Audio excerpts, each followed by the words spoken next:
Boa noite. Vamos dar continuidade ao nosso segundo momento de revisão. Nós havíamos falado sobre os pré-socráticos, sobre os períodos históricos e também sobre os primeiros filósofos chamados pré-socráticos, ou filósofos da natureza, ou fisicistas. E iniciamos um pouquinho falando sobre os sofistas. Vamos continuar então nossa aula? Nós falamos sobre os pré-socráticos, só que nós não detalhamos uma questão. Os filósofos pré-socráticos, eles fazem parte do primeiro período da filosofia grega. Eles desenvolveram suas teorias do século VI a.C. ao século V. As palavras-chave deles foi arqué, que significava elemento natural que compõe e dá origem ao universo a partir da natureza. Como, por exemplo, lá, quando na Bíblia usa-se o termo Gênesis para falar sobre a origem do universo. A palavra cosmologia, que é um termo usado pelos pré-socráticos, o universo analisado pelo logos ou razão. A physis era a própria natureza e os filósofos da natureza estudavam as ciências e a matemática. O monismo identifica apenas um elemento constitutivo de todas as coisas. O pluralismo, vários princípios que, misturando-se, formam a multiplicidade das coisas existentes. Dentro da corrente pré-socrática, nós temos essas duas linhas. O monismo, como Tales de Mileto, Anaximandro e Anaxímenes, que fala que apenas um fenômeno constitui as coisas ou a origem do universo. O pluralismo, temos também dentro dos pré-socráticos, como Empédocles, que diz que todos os princípios, vários princípios misturados, compõem a origem do universo. Então, nós temos essas duas correntes, o monismo, que é um elemento apenas, e o pluralismo, que são vários elementos, ou vários princípios para explicar a origem do universo. Olha que interessante essa imagem. Temos aqui um homem sentado na pedra e olhando para o céu, refletindo, ou seja, os filósofos primeiros fizeram isso. Sentaram, olharam para o mundo, olharam para a natureza e começaram a questionar, através das suas ideias, as coisas que continham no mundo. Temos aí uma charge da relação de logos versus mitos. Vamos ver o que diz a charge? A Grécia Antiga foi o berço do pensamento científico ocidental. Não bastava mais a chuva ser um Deus chorando, começamos a querer compreender os fenômenos através da razão e da observação. Com o tempo, a religião parou de ter um papel na explicação do natural, migrando para o espiritual. Por isso que vou explodir essa sua careca. Calma, Zeus. Me larga, calma. Ou seja, está mostrando um pouco do que aconteceu com a filosofia, né? O que aconteceu com a separação daquilo que nós chamamos de milagre grego. Aqui nós temos um personagem que é como se fosse o próprio Sócrates, e ele fazendo esse questionamento, falando que a filosofia ela surgiu aí no Ocidente e que os primeiros filósofos começaram a observar a natureza a partir da razão. E aí ele separou, dizendo que o lado espiritual fica com os deuses e o lado racional fica com o próprio homem, que é aquela ideia lá do fogo. E aí você percebe que os deuses estão aqui com raiva. Zeus está com raiva, porque Sócrates está começando a questionar até o poder dos deuses. Os filósofos nós já falamos, aqui tem os desenhos para ilustrar melhor o pensamento de cada um, que é aquela ideia do avatar, né? Se você assistir o desenho, você vai perceber essa teoria presente no desenho. Tales com a água, Anaximandro com o símbolo do infinito, ou seja, do indeterminado, do ilimitado. Anaxímenes, a ideia do ar. Xenófanes, a terra, o nosso planeta em si, né, vamos dizer assim. Heráclito de Éfeso, o fogo. Tá vendo aqui o desenho do fogo? Pitágoras de Samos, o número. Aqui ficou errada a posição. Parmênides de Eleia, o ser, o próprio ser em si, a essência, vai surgir aqui de Parmênides. Empédocles, os quatro elementos juntos. E aí a composição da força e do amor e do ódio, a separação dos elementos. Anaxágoras, as partículas de tudo, as sementes. O Hemomérias. E Demócrito, de Abdera e Lécipo, eles vão criar a ideia dos átomos, que depois vocês vão estudar lá em química, por isso que é importante entender a história da filosofia. O mobilismo e imobilismo. Dentro da filosofia, nós temos duas lutas dentro do período pré-socrático. A diferença entre o mobilismo e o imobilismo.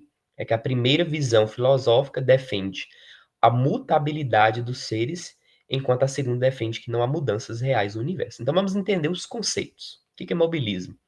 O ser e o mundo, caracterizado pelo movimento e transformação constante, de modo que as coisas estão sempre em fluxo, ou seja, ele fala que tudo está em movimento, tudo está em transformação.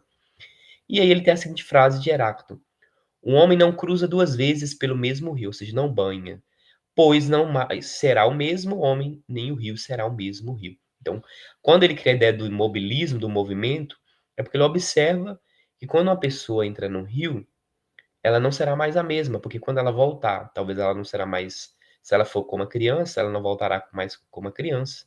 Se ela for adolescente, ela não voltará mais como adolescente, porque tudo está em processo de mudança.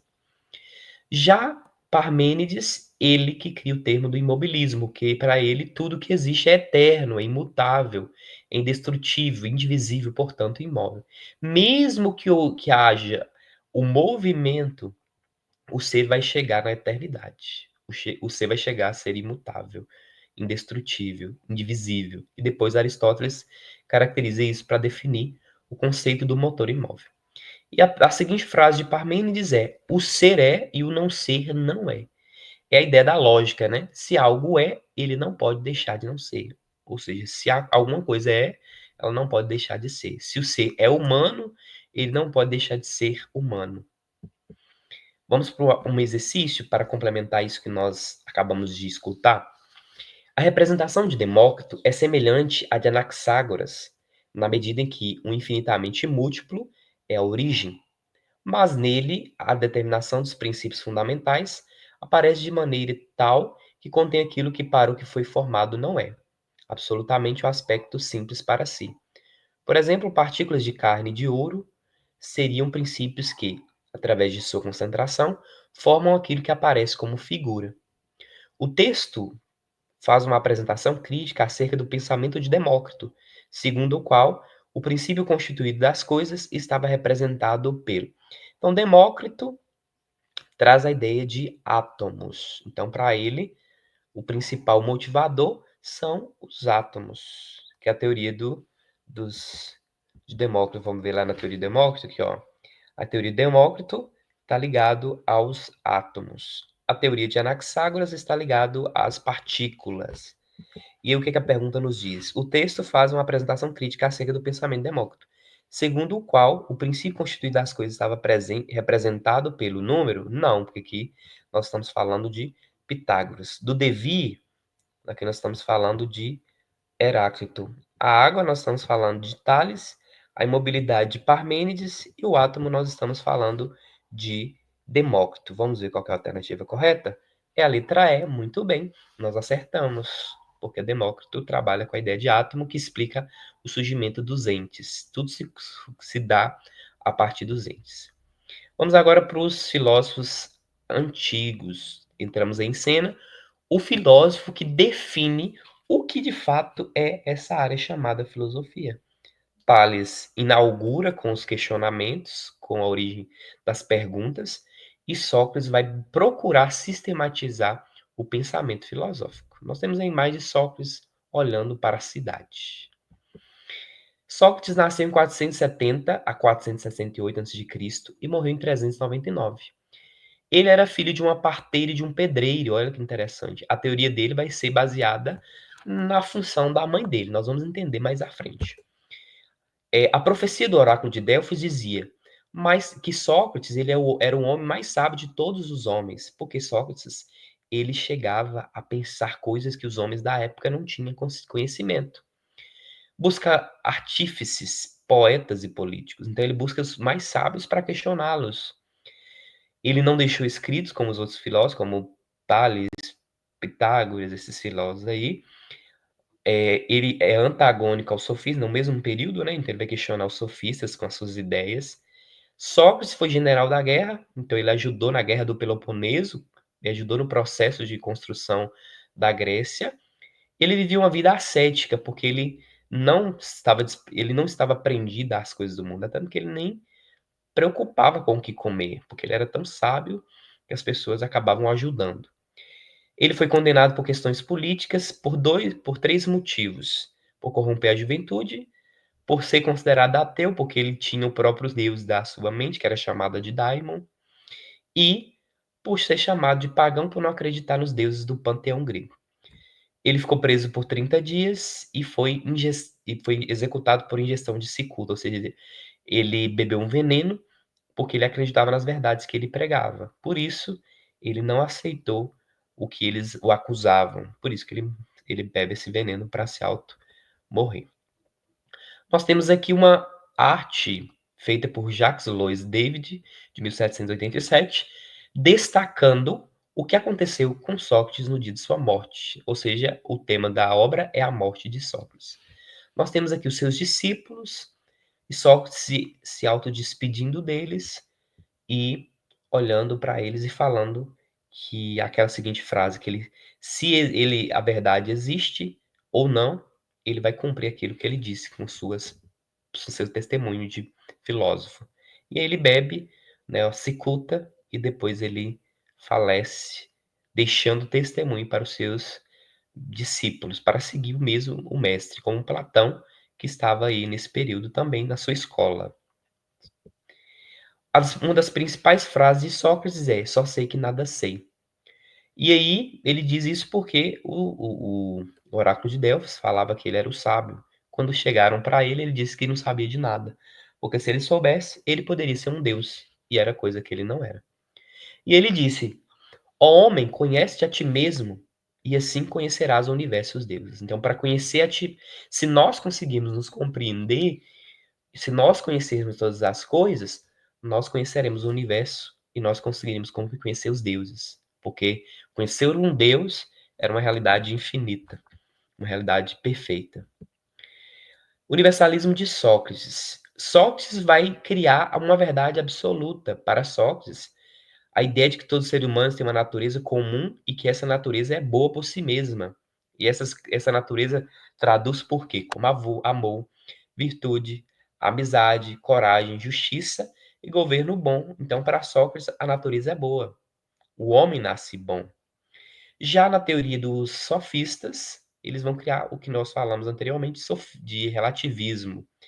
Questiona as verdades universais do homem. Sócrates, ele universaliza as verdades e os sofistas universaliza, tornando o conhecimento subjetivo. Então, a verdade depende de cada um. Para o matemático, a verdade é uma. Para o sábio, para o idoso é uma, para a criança é uma, para cada pessoa a verdade vai ser uma. Ou seja, para eles, por isso que o homem é a medida de todas as coisas, porque cada um vai medir conforme o seu conhecimento. Para Sócrates, não, a verdade é uma e crua. A verdade, ela é, por natureza, aquilo que ela é. E para Sócrates, a verdade é o relembrar, é o memorizar, é o pensar. Vamos agora para um exercício sobre a teoria de Sócrates. Uma conversação de tal natureza transforma o ouvinte. O contato de Sócrates paralisa e embaraça, leva a refletir sobre si mesmo, a imprimir à atenção uma direção em comum. Os temperamentais, como Alcibíades, sabem que encontrarão junto dele todo o bem de que são capazes, mas fogem porque receiam essa influência poderosa, que os leva a se censurarem, sobretudo a esses jovens, muitos quase crianças, que ele tenta imprimir sua orientação. O texto evidencia características de um modo de vida socrático, que se baseia na contemplação da tradição mítica, não, porque ele vai lutar contra isso. Ele vai lutar contra a tradição mítica, porque ele quer que as pessoas cheguem a conhecer a verdade por si mesmo. A sustentação do método dialético pode ser. A relativização do saber verdadeiro, não, ele não é relativista, ele é universalista. Valorização da argumentação retórica, não, porque isso aqui era da teoria sofista. Investigação dos fundamentos da natureza também não, porque isso aqui é a ideia dos pré-socráticos. Então, a alternativa que a gente caracteriza como verdadeira é a letra B. Agora vamos ver se ela está certa. Muito bem, você acertou também. Parabéns. Então vamos parar por aqui. No terceiro bloco, nós vamos falar sobre a teoria de Aristóteles. Ficamos por aqui e até a nossa terceira aula.